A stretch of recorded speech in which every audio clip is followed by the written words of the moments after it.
Əziz izləyicilərimiz, növbəti bir Ramazanla diriliş proqramında xoş gördük sizləri.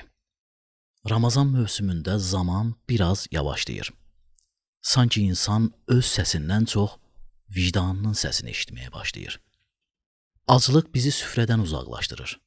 Bəlkə də bu, özümüzü özümüzə yaxınlaşdırmaq üçündür.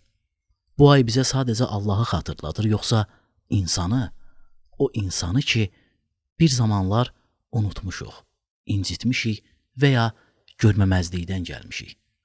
Bəlkə də Ramazan bizə ən çox elə bu məsuliyyəti xatırladır. Bugün bu sualın cavabını axtarırıq. Ramazan bizə nəyi xatırladır? Allahı, insanı, yoxsa məsuliyyəti? Bu sualımızın cavabını studiyamızın çox dəyərli qonağı ilə birlikdə müzakirə etmədən öncə gözəl bir Quran tilavəti dinləyək, ondan sonra yenidən birlikdəyik.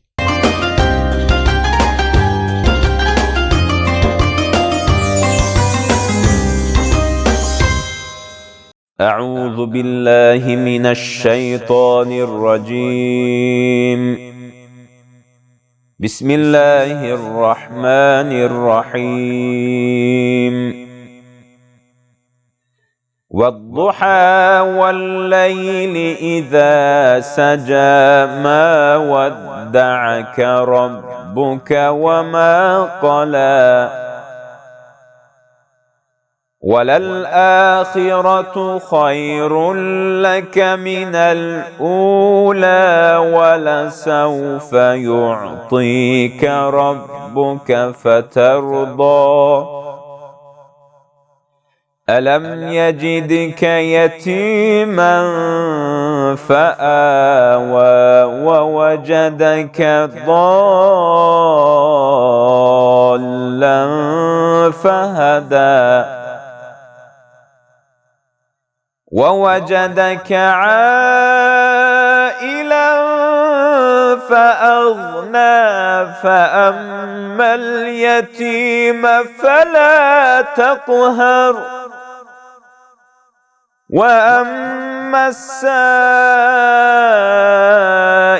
فلا تنهر وأما بنعمة ربك فحدث صدق الله مولانا العظيم.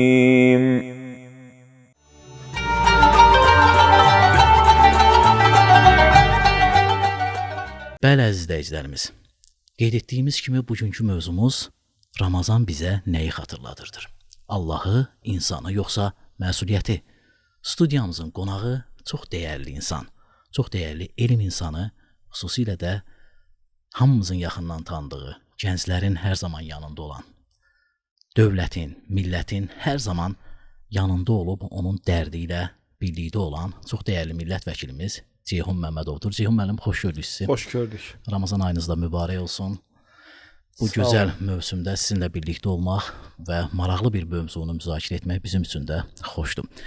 Mənim qeyd etdiyimiz kimi Ramazan ayı bizə, insana sözün həqiqi mənasında çox dəyərləri öyrədir. İnsana həm fiziki olaraq, həm də mənəvi olaraq, psixoloji olaraq. İlk sualımız elə verilişimizin adı ilə Ramazan bizə nəyi öyrədir ilk olaraq? Allahı tanımağı mı, insanı tanımağı mı, yoxsa elə məsuliyyətin özünü mü öyrədir? Mən də öncə sizi, həm də bizi izləyən bütün izləyiciləri salamlayıram. Ramazan xeyirli olsun, uğurlu olsun. Sual çox maraqlı sualdır. Bilirsiniz, bugün biz ümumi İslam ibadətlərinə bir nəzər salanda, ən çox bu barədə düşünəndə o məsələ ilə bağlı mən düşünürəm ki, bir neçə məqama xüsusi fikir verməliyik. Yəni, ibadətlərin məqsədi nədir? Ümumiyyətlə, nə üçün biz namaz qılırıq, nə üçün oruç tuturuq, zəkat veririk? İbadətlər təbii ki, bizim həm Allah qarşısında üzərimizdə olan bir vəzifədir. Yəni, bizim hər birimizə bu ibadətləri yerinə yetirmək vacib olur. Amma bu ibadətlər daha çox bizim özümüzə lazımdır.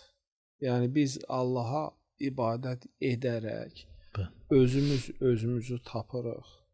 Özümüzü məna saflaşdırırıq, paklaşdırırıq. Və o mənada bütün ibadətlərin bir neçə məqsədi var. İbadət olmaqla yanaşı həm də bizi təkmilləşdirmək, bizim vəzifələrimizi müəyyənləşdirmək. Misal üçün biz oruç tuturuq, yalnız ac qalmaq üçünmü? Yəni Allah Taala'nın bizim yalnız ac qalmağımıza ehtiyacı yoxdur. Və o mənada namaz da onun kimi, zəkat da bunların arxa hədəf və məqsədləri var. Yəni biz ac qalaraq Rəbbimizə şükür etməyi öyrənirik. Çünki bizə bu qədər nemət veribdir. Ac qalaraq mərhəmət hissimizi gücləndiririk. Ac olarkən insanın nə çəkdiyini öyrənirik və yenə Rəbbimizə şükür edirik. Mərhəmət hissi bizdə güclənir. Özünü insanların yerinə qoymaq hissi güclənir və yekunda yenə də bu həm bizim özümüz üçün, həm də cəmiyyət üçün lazımdır. Yəni insan ibadətləri edərək həm Rəbbinə yaxınlaşır, həm mənəvi bir rahatlıq tapır. Eyni zamanda da cəmiyyətdə birlik, bərabərlik, həmrəylik qorunur. Və bu ibadətlərin hər birinin özünə məxsus cəhətləri var. Misal üçün biz tək namaz qılırıq, bunun savabı ayrıdır, amma cəmaət şəklində ayrıdır. Niyə? Birlik, həmrəylik. Oruçluqda iftar məclisləridir, görüşməkdir, sahurdur və s. Bunların hamısının da yenə hədəf və məqsədi həm də bizim özümüzün əxlaq baxımından təkmilləşməsi, kamilləşməsi, həm də eyni zamanda cəmiyyət üçün faydalı olmaq məsələsi. Çünki burada biz müsəlman ümməti olaraq həm də cəmiyyət üçün, dünyamız üçün faydalı olmaqla mükəlləfik. Bəzən insanlar elə düşünür ki, mən namaz qıldım yetərlidir, oruç tutdum yetərlidir.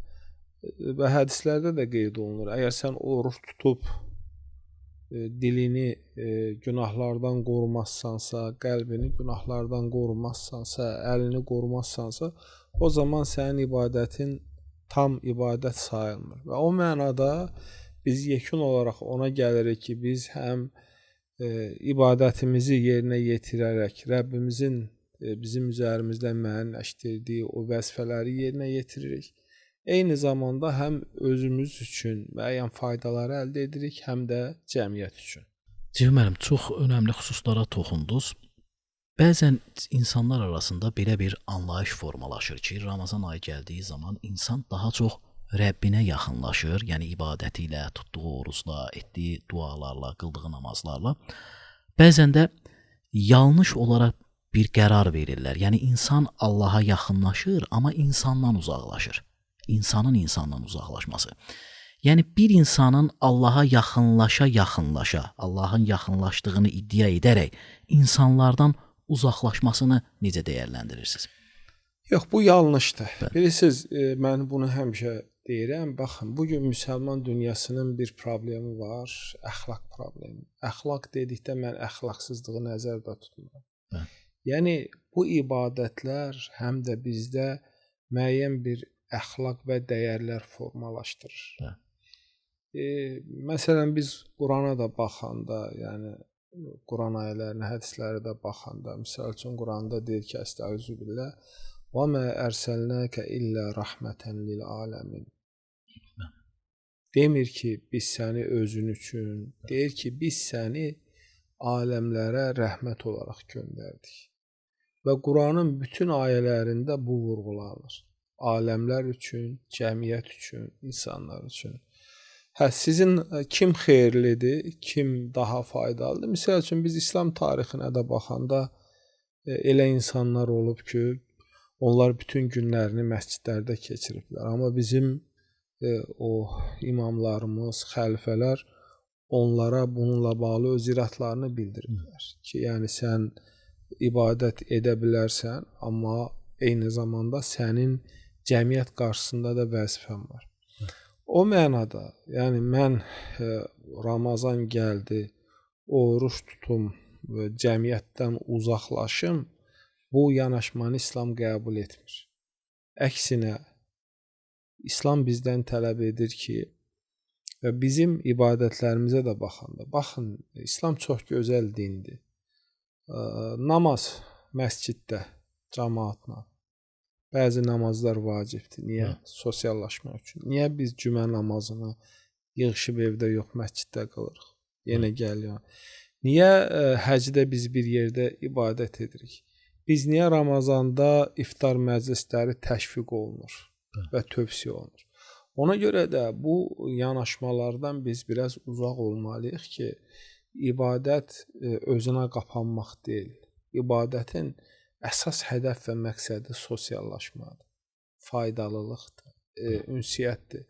Mən müasir dövrümüzün ən böyük problemlərindən biri kimi ünsiyyətsizliyi görürəm. Bu internet, sosial media insanları bir-birindən uzaqlaşdırıblar. Ona görə biz Ramazan ayında özümüzə qapanmalı deyilik. Biz o sualı verməliyik ki, mən bu bir ay ərzində nə etməliyəm ki, cəmiyyət üçün, ölkəm üçün, dövlət üçün, insanlar üçün daha faydalı olum. Və o mənada bir daha ona gəlirəm ki, burada bütün bu ibadətlərdə, xüsusilə iftar məclisləri, baxın bizi bir-birimizə nə qədər yaxınlaşdırır. Bəzən elə olur ki, biz hərdən görüşəndə deyirik, elə insanlar var ki, işlərin çoxluğu ilə bağlı biz onlarla Ramazanda bir dəfə görüşə bilirik. Ünsiyyət qururuq, əlaqələrimizi saxlayırıq. Ona görə də ibadətlərin sosial tərəfi heç bir halda kənara qoyulmalı deyil və biz ona görə də Ramazan ayını bir sosiallaşma ayına, daha çox ünsiyyət ayına, daha çox təbliğat ayına, daha çox maarifləndirmə ayına çevirməliyik. Cəmal, bəzən belə bir hadisələrdə şahid oluruq. Bəzən insanların ümumiyyətlə dedikləri o şikayətlər də olur bununla bağlı. Nə barədə? Bu Ramazan ayı içərisində bir insan pis vərdişlərini tərk edir. Ümumiyyətlə bizi bir davranış, gözəl bir davranış qazanır. Bu bir ay içərisində hər şey qaydasındadır. Amma Ramazan ayı çıxdıqdan sonra yenidən həmin o köhnə adətlərinə davam edir. Yəni belə desək, yəni sualı ümumiləşdirsək, Ramazan ayı içərisində dəyişən insan yaxşıya doğru. Digər aylarda o dəyişikliyi, yəni müsbət dəyişikliyi çox vaxt özündə saxlaya bilmir. Bunu necə dəyərləndirə bilərik biz? Ramazan ayı içərisində həmin insan Rəbbinin onu gördüyünü düşünür, digər aylarda gördüyünü düşünmürmü? Yəni bunu bilirsiniz, bu da əslində çox ciddi sual yaradan bir məsələdir. Ümumiyyətlə Ramazan ayına biz baxanda Ramazan ayı fürsətlər ayıdır. Ramazan ayı azuqa ayıdır. Yəni biz Ramazan ayında yığdığımız enerjini, əldə etdiyimiz imkanları növbəti aylarda istifadə edirik. Hətta bəzən səbirsizliklə gözləyirik ki, Ramazan gəlsin, yenidən biz o enerjini yığaq və yenidən o ab-havaya qayıdaq. Və o mənada bilirsiniz, İslamın heç bir ibadəti mövsümü xarakter daşımır və daşımamalıdır. Yəni təəssüf ki, bizdə biraz zahirə meyl çoxdur. Yəni tutaq ki, bəzi insanlar var, ancaq cümə namazını qılır. Bəzi insanlar var, sizin qeyd etdiyiniz kimi Ramazanda oruç tutur, zərərli vərdişlərdən uzaqlaşır, amma sonradan qayıdır. Əslində isə Ramazan bizə imkan verir ki, biz o davranışlarımızdan imtina edək. Yəni Ramazan bayaq dedi, bizə nə öyrədir? Səbirli olmağı öyrədir, güclü iradəni öyrədir. Və əslində biz Ramazandan çıxarkən yenidən köhnə vərdişlərimizə qayıtmamalıyıq. Əgər biz köhnə vərdişlərimizə qayıdırıqsa, onda biz yenidən ibadətimizə xələl gətiririk və o ibadəti pozmuş oluruq. Ona görə bu mənada Ramazan fürsət ayıdır, dəyişmək ayıdır, günahlardan uzaqlaşmaq ayıdır. Ancaq buna paralel olaraq da biz növbəti ayda da bu günahlara qayıtmamalıyıq və bu günahları təkrarlamamalıyıq və mən düşünürəm ki, insan çalışsa, insan səy göstərsə, buna da mütləq şəkildə nail ola bilər. Deyirəm, ümumiyyətlə İslam tarixində Ramazan ayı sadəcə ibadət ayı deyil, eyni zamanda sosial ədalətin bərqərar olduğu ay kimi də qəbul olunur. Belə ki, Ramazan ayı gəldiyi zaman, hətta tarixi faktlara baxdığımızda, tarixi hadisələri dəyərləndirdiyimizdə görürük ki, o dövrdəki, belə deyək, kölələr o zaman azad edilirmiş Ramazan ayında. İnsanların borcları Ramazan ayında bağışlanırmış. Zəngin insanlar ümumiyyətlə həm Peyğəmbərimiz sallallahu əleyhi və səlləmin təbliğatından görürük ki, bu fitrə zəkatıdır və yaxud da zəkat ibadətinin icra olunmasıdır. Sədəqələrin də Ramazan ayında çoxaldılması, yəni cəmiyyətdə insanlar arasındakı əlaqələrin möhkəmlənməsinə töhfə verən ən böyük amillərdən biridir. Bizim cəmiyyətdə bu kimi adətləri, bu paylaşma duyğusunu, bu insanların bir-biri ilə bu münasibətlərinin formalaşmasında Ramazanın töhfəsi nə ola bilər? Və mən yenə ona gəlirəm ki, əslində Ramazan böyük bir fürsətdir. Ya bunun dini əsası da var. Şeytanların əllərinin, qollarının bağlanması ilə bağlı hədislərdə ümumiyyətlə müəyyən məsələlər var. Amma burada bəli, tamamilə doğrudur ki, biz yenidən o məsələyə gəlirik ki, təəssüf ki, biz təbii ki, bunu bütün ölkələrə şamil etmək olmaz, amma düşünürəm ki, bu ibadətlərin müəyyən mənada biz sosial tərəfini biraz qırağa qoymuşuq. Və tamamilə doğru buyurursunuz ki, o tarixə baxanda o insanların Ramazanın feyzindən, xeyrindən, bərəkətindən necə istifadə etdiklərinin biz şahid oluq. Ona görə də əslində bizim cəmiyyətdə də, bizim ölkəmizdə də biz Ramazanı yaxşı bir fürsətə çevirməliyik. Baxın, Ramazanda dünyanın əksər ölkələrində bu fərqli formada qeyd olunur. Amma çox sevindiricidir ki, bizim ölkəmizdə bir Ramazan havasını biz artıq yaşayırıq. Amma hamı dini verilişlərə qulaq asır, iftar məclislərinə gedir və s. Amma biz bunu daha çox sizin dediyiniz kimi, yəni yenə də ona gəlir, mən yalnız oruç tutdum, namaz qıldım, işim bitdi, yox. Daha çox imkansız insanlara yardım edək, onlara dəstək olaq. Uşaq evləri, yaşlılar evləri, qonşularımız, doğmalarımız, sədəqə ola bilər, iftar məclisləri ola bilər. Ümumiyyətlə insanların mənəvi dəyərlərə çağırılması və s. Yəni sanki Ramazan ilahinin bir Rəbbimizin bizim üçün bir qonaqlığıdır, bir fürsətidir. Və bu qonaqlığa biz daha çox adam yığmağa, daha çox insanı toplamağa çağırmalıyıq ki, bugün dünyamızın mənəvi bir böhran yaşadığı dövrdə biz özümüzü sığortalaya bilək, cəmiyyətimizi sığortalaya bilək. Cüməm, önəmli məsələlər var bu Ramazan ayında bizim öyrəndiyimiz, bayaq siz də qeyd etdiniz, xüsusilə də bu səbir duyğusudur, səbri öz həyatımıza tətbiq edib onu insanlara qarşı uyğulamağımızdır. Peyğəmbərimiz sallallahu əleyhi və səlləm də buyurur ki, "Əs-sabru ində sadmətil ulə", yəni əsl səbir əslində o ilk anda göstərilən səbirdir. Və biz bilirik ki, yəni bu gün çox başına müsibət gələn insanların əksəriyyəti o ilk səbri icra edə bilmədikləri üçün əslində o cinayətlərə əl atır və yaxud da hər hansısa bir yanlış addımların izinə düşür. Siz də bilirik ki, cəmiyyətimizdə xüsusilə gənclərlə çox ünsiyyətli olan, çox dəyərli bir millət vəkilimiz, onların dərdi ilə həmhal olursunuz, onların problemləri ilə yaxından məşğul olursunuz və onların inkişafı üçün çox önəmli addımlar atırsınız. Deyirəm, bu cəmiyyətimizdə gənclərin mövqeyini necə dəyərləndirirsiniz? Yəni gənclər bayaq qeyd etdiniz ki, bir mənəvi böhran yaşanır ümumiyyətlə dünyada bu mənəvi böhran yaşanır. Təbii ki, onu biz cəmiyyətimizdə də hiss edirik bu və ya digər formada.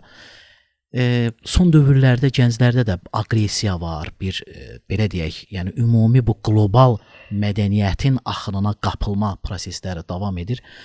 Bu Ramazan mövsümündə onlara Ramazanın verəcəyi nələr ola bilər? Sizin o gənclərin həm əxlaqi dəyərlərinin formalaşmasında, həm o dediyiniz o səbrə hakim olmasında bu Ramazan mövsümünün tövhəsi nə ola bilər?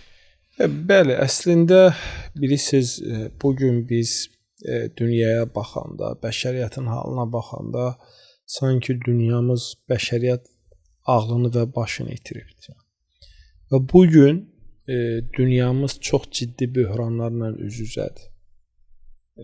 Qətllər artır, müharibələr artır. Hərdən oturub fikirləşsən ki, insanlar nəyi bölə bilmir. Yəni həyat çox qısadır bir tərəfdəndir, amma buna baxmayaraq biz daim qarşı durmaları, müharibələri, var dövlət uğrunda savaşları müşahidə edirik. Siz mənə bu sualı verərkən, təbii ki, Quranın bütün surələri möhtəşəmdir, gözəldir, amma Quranda bir Əsr surəsi var. Və mən yenidən bu ayəni xatırladım. Orada bir neçə mühüm məsələ var. Yəni Allah Taala vel asr, estağfirullah, yəni axşam çağına and içir. Qısa olduğuna görə burada da bir hikmət var görünür. Yəni illellezine amenu ve amilus salihat ve tavasav bil haqqi ve tavasav bis sabr. Baxın, bəşəriyyətin nicatı məhz bu üç məsələdədir. Yəni iman gətirmək. Çünki iman gətirməyən insan çox təhlükəlidir. Və o heç vaxt mənəvi baxımdan rahat ola bilməz. Çünki Allah'ın tanımayan insan həmişə gərginlik içindədir. Və demək, tavasav bil haqq və sabr, bir-birinə haqqı və səbri tövsiyə etmək.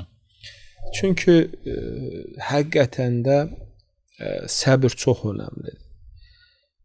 Bilirsiniz, Allah Taala'nın hikmətləri o qədər çoxdur ki, bəzən insan çox belə rifah halında yaşayanda özünü o qədər də yaxşı hiss etməyə bilməz.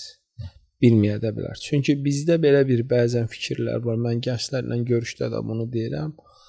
Müasir dövrümüzün insanı çox istehlakçı insandır. Həyat bizə belə təqdim olunur ki, yeyin, için, gəzin. Biz bu həyata yalnız yemək üçün, gəzmək üçün, əylənmək üçün gəlmişik. Amma əslində isə bugün siz bir sevgini, saf məhəbbəti trilyonlara ala bilməzsiniz. İnsani münasibətlər. Sizin çox pulunuz ola bilər, amma hörmətiniz olmaya da bilər. Ona görə də bugün hər şey maddiyyatla ölçülmür. Birinci biz çalışmalıyıq ki, bir daxili harmoniyanı yaşayaq, barışıq yaşayaq. Mən bunu bir neçə dəfə demişəm. Məşhur, çox belə məşhur bir alimlərin fikri var. Deyir ki, təbii ki, bunu başa düşmək üçün mənəviyyat əhli olmaq lazımdır, hal əhli olmaq lazımdır. Deyir ki, əgər zəngin insanlar, varlı insanlar bilsələr ki, bizim əlimizdə hansı mənəvi sərvət var, əllərinə qılınc alıb, döyüşüb o sərvəti bizim əlimizdən almaq istəyərdilər. Siz bu mənada maddiyyat hər şey deyil və çoxlu sayda insanlar var ki, onların milyonları var. Məsələn, bu günlərdə Elon Musk'ın məşhur bir fikri oldu. 850 milyar bu adam pulu var. Amma xoşbəxt olmadığını bu və ya digər formada ifadə etdi və hamı düşdü onun üstünə. Əslində, bu maraqlı bir məsələ idi ki, adamın bu qədər pul var, amma adam xoşbəxt olmadığını bildirir. Çünki pul hər şey deyil. Sizin daxilində iman yoxdursa, siz səbirli deyilsinizsə, çünki Quranda da Allah Taala deyir ki, biz sizi mütləq imtahana çəkəcəyik. Məsələn, niyə Allah Taala Quranda dəfələrlə deyir ki, Estağfirullah, inna ma'al usri yusra. Yəni, hər bir çətinlikdən sonra bir asanlıq da olacaq. Amma insanların çoxu ilk çətinlik anında özlərini itirirlər, çökürlər. Və səbir də nə üçün lazım? Məsələn, mən son vaxtlar bunu təhlil edirəm. Allah bizi imtahana ona görə çəkir ki, biz haqqı unutmayaq, özümüzü unutmayaq. Çünki insan həmişə eyni halda olanda bəzən yolu azır, bəzən yanlış istiqamətə gedir. Bəzən Allah Taala bizə aclığı daddırır, bəzən pulsuzluğu daddırır ki, biz onun nemətin və qədərin bilək. Və o mənada da bugün, yəni biz gənclərlə ünsiyyətdə olarkən, gənclərlə danışarkən, ümumiyyətlə bu qeyd etdiyim kimi dünyamız yanlış bir istiqamətə gedir. Biz daha çox gənclərə həm də onu tövsiyə etməliyik ki, onlar əxlaqlı olmalıdırlar. Bilirsiniz, bu çox mürəkkəb bir dövrdən biz keçirik. Bəzən təəssüf ki, dünyada yalan danışmaq, yalancı olmaq qəhrəmanlıq kimi təqdim olunur. Təəssüf ki, elə bir dövrə gəlirik ki, bəzən biz dürüst insanlara, doğru insanlara qəribə insanlar kimi baxırıq. Və o mənada bunun da kökü ondadır ki, maddiləşmə sürətlə gedir. İnsanlar pulda, malda bir-biri ilə yarışır. Mən həmişə gənclərə də deyirəm, tövsiyələrimdə də deyirəm ki, siz insanlarla yalnız zahiri görünüşünüzdə deyil, mənəvi görünüşünüzdə də yarışın. Yəni, bir insanın zahiri çox gözəl ola bilər, amma daxili çirkin ola bilər. Biz zahirimizi nizamlamaq üçün güzgüyə baxırıq, amma daxilimizi nizamlamaq, təmizləmək üçün çox vaxt baxmırıq, çünki onu özümüzdən başqa heç kim görmür. Ona görə bu mənada mən həmişə gənclərə iki məsələni tövsiyə edirəm ki, bir, savad, bilik. Amma bu savad və bilik yetərli deyil. Savad, biliklə bərabər sizin mənəviyyatınız da olmalıdır. Bu, bir növ iki qanatlı quşa bənzəyir ki, onun həm savadı var, həm də onun mənəvi dəyərləri var. Nə qədər bəşəriyyət degradasiyaya getsə də, mənəvi aşınma baş versə də, dəyər dəyərdir və mənəviyyat da mənəviyyatdır. Və bizim də dinimiz bunu bizdən istəyir ki, biz mütləq şəkildə həm də mənəvi keyfiyyətlərin sahibi olaq. İbadətlərin də yenə əsas məqsədi odur ki, bizi ona gətirsin. Baxın, niyə hədisdə deyir ki, mən əl-muslimu mən səlməl-muslimunu min lisanihi və yadihi.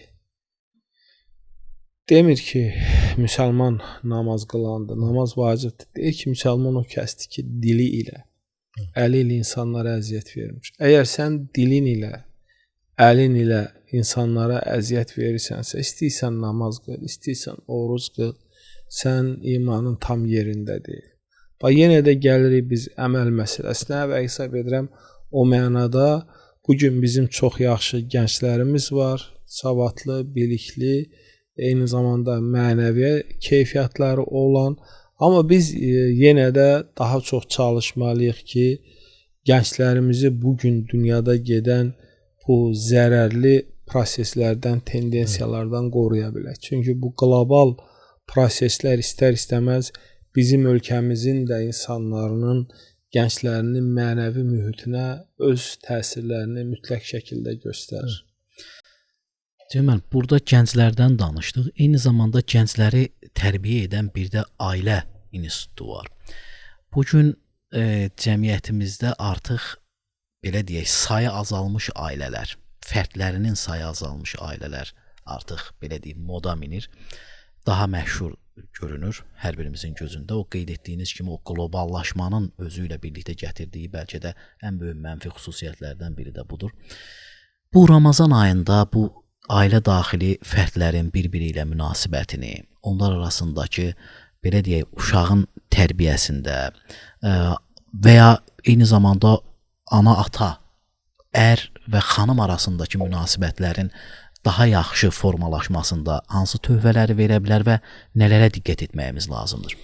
Yəni, əslində bizim bir müsəlman kimi bu Quranda da keçir. Üzərimizdə bir məsuliyyət var. Yəni ailə münasibətləri, qonşuluq münasibətləri. Yəni Quranda bizə şiddətlə qohumluq münasibətlərini qorumaq tövsiyə olunur. Yəni baxın, çox möhtəşəmdir. Yəni çox belə ayələr var. Deyir onlar sizə libasdır, siz də onlara libassınız. Yəni ər arvadı bir-birinə libas kimi Qurani-Kərim qiymətləndirir. Və o mənada bu gün ailələrimizin üzərinə böyük bir məsuliyyət düşür. Çox təəssüf ki, bu gün bizim ümmətimizin, xalqlarımızın qalalarından biri olan ailə institutunun da ciddi bir formada biz zədələndiyini görürük. Ailələr cəmiyyətlərin kiçik bir formasıdır. Biz heç bir halda buna imkan verməməliyik. Əksər müsəlman cəmiyyətlərində boşanmaların sayının artması, səbəblərə də baxırsan üzücüdür. Çox üzücü səbəblər var. Təəssüf ki, müsəlmanlar arasında da bu tendensiya gedir. Az övladla yetinmək, öz övladına vaxt ayırmamaq, ailəsinə vaxt ayırmamaq, bu bir tendensiya kimi gedir və bu bizi narahat etməlidir. Getdikcə təəssüf ki, uşaqların, gənclərin tərbiyəsində də biz çox ciddi problemləri müşahidə edirik. Səbəb nədir? Bir, valideynin özünün yetərli tərbiyəsi yoxdur. İkinci, valideynin vaxtı yoxdur. Ya da valideynin vaxtı var, vaxt ayırmır. Və bu da aparır nəyə? Ailələrimizdə ciddi bir-birindən qopmaya və uzaqlaşmaya. Baxın, bizim mədəniyyətdə Allah rəhmət eləsin, Hacı Zeynalabdin Tağıyevlə danışarkən deyirlər ki, Hacı Zeynalabdin Tağıyev hər yemək vaxtı evə gəlirmiş və bütün ailəsi onu gözləyərmiş ki, o gəlsin və o gələndə hamı ayağa qalxarmış və onlar yeməyi bir yerdə yeyərmişlər. Naharı bir yerdə edərmişlər və bizim İslam dünyasında bu ənənə var idi. Bu nə üçün idi? Ünsiyyət üçün, bir-birinə yaxın olmaq üçün. O mənada, bax, bu dəyərlər bizim cəmiyyətlərimizin dirəkləridir. Bizim cəmiyyətlərin bünövrəsidir. Mən ona görə bütün çıxışlarımda dönə-dönə buna çağırışlar edirəm ki, biz ailə institutunu mütləq qorumalıyıq. Biz ailələrimiz gənclərə daha çox vaxt ayırmalıdır. Yəni bugün ciddi biz təhdidlərlə üz-üzüyük. Sosial media bir tərəfdən, seriallarımız təəssüf ki bir tərəfdən, bəzən televiziya kanallarımız bir tərəfdən və bütün bu proseslər ciddi bir formada həm ailə institutuna, həm gənclərin tərbiyəsinə mənfi təsir göstərir. Və ona görə biz fürsətdən istifadə edib hesab edirəm, buradan da bir çağırış etməliyik ki, ailələrimiz mütləq şəkildə övladlarına vaxt ayırsınlar. Xırda, kiçik, çox ciddi olmayan bir səbəbdən ailələrdə biz söz-söhbət yaratmayaq. Ailələrimizin dağılmasına, gənclərimizin valideynsiz qalmasına imkan verməyək. Çünki açıq mən bu prosesi diqqətlə təhlil edirəm. Səbəblərə baxanda bəzən səbəblər çox cılızdır və bu narahat edicidir. O görə bu mənada Ramazan həm də ailələrin bir araya gəlməsidir. Baxın, niyə Peyğəmbərimiz s.ə.v bizə deyir ki, o başlanlıqda bir bərəkət var. Niyə bizə deyir ki, iftarı bir yerdə etmək savablıdır. Və bu yenə də ailə institutunun güclənməsi, birlik, həmrəylik, bərabərlik məqsədi daşıyan bir məsələdir. Və biz də bu dəyərləri qorumalıyıq. Bizim çox güclü, çox zəngin, çox dəyərli ənənələrimiz və adətlərimiz var. Amma bunların çox təəssüf ki, qlobal təsirlər fonunda bəzən ciddi bir formada zədələndiyini görürük və hesab edirəm ki, Ramazanda biz həm də ən azından bu kimi məsələlərə daha çox diqqət ayırmalıyıq. Deməli, qeyd elədik ki, Ramazan ayı bizə Allahı xatırladır, insanı xatırladır, bir də məsuliyyəti xatırladır. Biz elə verilişimizin artıq sonuna yaxınlaşırıq. Sizin üçün, yəni bir insanın məsuliyyətli olması üçün, yəni bir o məsuliyyəti dərk etməsi üçün, həm insana qarşı, həm ətrafındakı ailəsinə qarşı, həm deyək böyüklərinə qarşı, həm müəlliminə qarşı, yəni digər insanlara qarşı və ya ətrafında olan o heyvanata qarşı, ağaca qarşı, yəni yaradılmışlara qarşı məsuliyyətini necə dərk etməsi lazımdır? Yəni bütün o məsuliyyət hissi həmin insanı həm Rəbbinə aparacaq, həm də ki, ətrafındakı insanlara qarşı münasibətini normallaşdıracaq. Bunun üçün tövsiyələrinizi alıb inşallah son olaraq. Əslində bütün ibadətlər eyni zamanda oruçluq həm də bizə sosial məsuliyyəti təlqin və təbliğ edir. Yəni mən yenə də gəlirəm. Bilirsiniz, təəssüf ki, biz zamanla İslamı ibadətlərdə məhdudlaşdırdıq. Və düşündük ki, mən namaz qıldımsa, oruç qıldımsa, bitdi, yetər. Yəni bu Rəbbimiz tərəfindən qəbul olunacaq və mən artıq xilas oldum. Amma yenə də biz hədislərə gələndə, yenə də biz Qurana gələndə, baxın, yəni hədislərdə dönə-dönə Peyğəmbərimiz bizə qonşu ilə xoş münasibəti tövsiyə edir. Və sahabələrin biri deyir ki, Peyğəmbər s.ə.v o qədər mənə qonşu ilə xoş davranmağı tövsiyə etdi. Elə bildim ki, məndən sonra mənim varisim qonşu olacaq. Möhtəşəmliyə baxır. Və 40 ev o tərəfə sənin qonşun sayılır. Təsəvvür etsiniz bu nə deməkdir, nə möhtəşəm bir məna. Yəni və ya hədisdə deyir ki, la yu'minu ahadukum hatta yuhibba li akhihi ma yuhibbuhu li nefsihi. Sizlərdən biri müsəlman sayılmır ta ki özünə istədiyini mömin qardaşına istəyənə kimi. Kim sizlərdən iman gətiribsə qonağına çox kəramətlə davransın. Yəni fəl yukrim dayfo və hansını deyək? Heyvan kəsərkən elə bıçaqdan istifadə edin ki, heyvana əziyyət verməsin. Quranda çox möhtəşəm ayədə Allah Taala deyir ki, biz əmanəti insana və dağlara təklif etdik.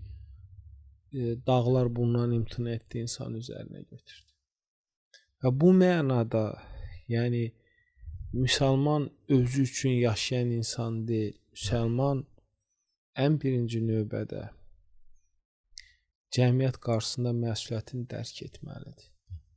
Yəni mən Allaha inanan bir insan kimi, ibadət edən bir insan kimi qonşularımla, qohumlarımla, iş yoldaşlarımla, dostlarımla bütün davranışlarımda çox diqqətli olmalıyam. Mən gecikməməliyəm. Mən avtomobil sürürəmsə yolda insanlara əziyyət verməməliyim. Yəni dinimiz bizə ciddi bir formada tövsiyə edir ki, insanlara əziyyət verən, səhlənkar, məsuliyyətsiz insan müsəlman sayıla bilməz. Və ona görə də yəni həm də kainatın uğuru da bundadır. Yəni təsəvvür edin, bir məsuliyyətsiz sürücü bütün şəhərin nəqliyyatını iflic edir.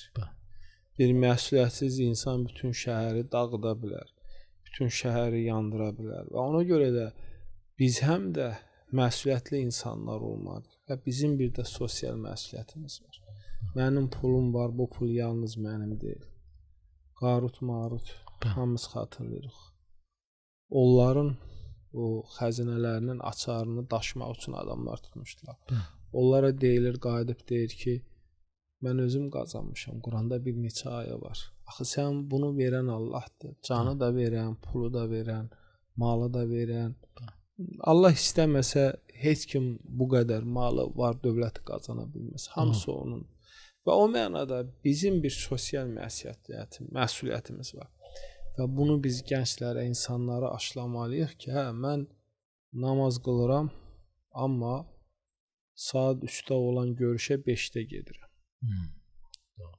Amma ən dəyərli nemət nədir? Vaxtdır. Və Peyğəmbərimiz s.ə.v də deyir ki, insanlar iki nemətə, yəni münasibətdə səhlənkardırlar. Bir sağlamlıq, bir də vaxt.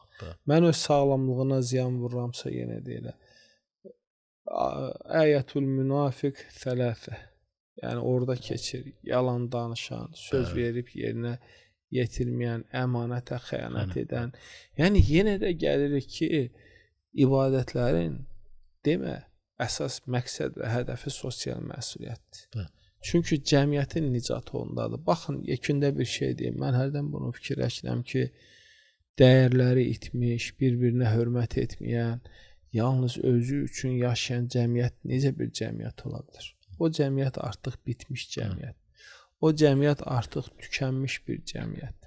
Və o mənada biz bu məsələlərə, bu məqamlara daha həssas yanaşmalıyıq və çalışmalıyıq ki, yalnız özümüz üçün yox. Mən düşünürəm ki, əslində müsəlman bir şam ətrafında dolanan bir kəpənəyə bənzir, bir pərvanəyə bənzir. Müsəlman yalnız özü üçün yaşayan insan deyil. Müsəlman şam kimi cəmiyyətin rifahı, inkişafı, irəli getməsi üçün çalışan insandır. Necə ki, bunu Peyğəmbərimiz s.ə.v edirdi. Bütün canını, bütün sağlamlığını İslam ümmətinin inkişafı, İslam ümmətinin mənəvi baxımdan kamilləşməsi və eyni zamanda saflaşması baxımından addımlar atırdı. Baxın, ona Yahudi cənazəsi gəlir, qalxır ayağa. Yəni Allah Taala elə belə demir ki, onda sizin üçün böyük bir nümunə var. Hər gün evinin qapısına heyvanın pisliyini atan qonşusuna heç vaxt mənfi münasibət göstərmir və s. çoxlu nümunələri deyə bilərik. Ona görə burada Ramazan ayını həm də bir sosial məsuliyyət ayına çevirək, günahlarımızdan tövbə edək, küsürlər barışsınlar, daha çox yaxşı əməlləri yerinə yetirək. Çox təşəkkür edirik Ceyhun müəllim. Çox önəmli mesajlar verdiniz izləyicilərimiz üçün. Bizi izləyən bütün izləyicilərimiz üçün sözün həqiqi mənasında önəmli mesajlar oldu və xüsusilə də bir notu mən burada qeyd etdim. Qeyd elədiniz ki, insan həqiqətən öz zahiri gözəlliyini gözəlləşdirmək üçün güzgüyə baxır, onu müəyyən qədər şəkilləndirə bilir. Bir də daxili aləmi var, o aləmi də gözəlləşdirmək əlbəttə ki, hər bir vətəndaşın, hər birimizin borcudur və o daxili aləmimiz də gözəlləşdikcə qeyd etdiyiniz kimi o məsuliyyət şuuru da insanda formalaşır və o məsuliyyət şuuru ilə də həm özümüzü gözəlləşdiririk, həm də ətrafımızı. Bəzən də deyirəm, gəlin günah əməllərdə yox, yaxşı əməllərdə yarışaq. Gözəl. Rəqabətə onda girək. Çox gözəl. Var olun Ceyhun müəllim. Çox dəyərli vaxtınızı ayırdınız, bizimlə bərabər oldunuz.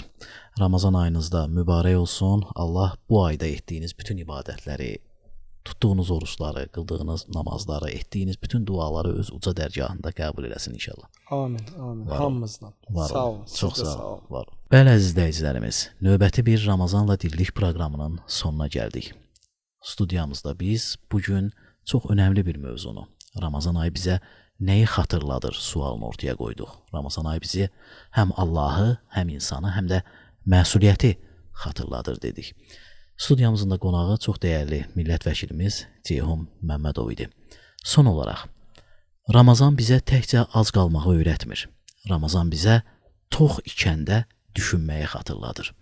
Güclü ikən ədalətli olmağı, imkanlı ikən cömərd olmağı, həqiqəti və doğrunu hər zaman söyləməyi də öyrədir. Bəlkə də Ramazan bizə sadəcə Allahı deyil, Allahın bizdən nə istədiyini də xatırladır. Və o istək bir cümlədə cəmlənir. İnsan ol, elə insan ki, özünə və ətrafındakı insanlara qarşı məsuliyyətli insan. Oyanan vicdanlarla, dəyişən davranışlarla gecəniz mübarək olsun. Sağ olun, sağlıqla qalın.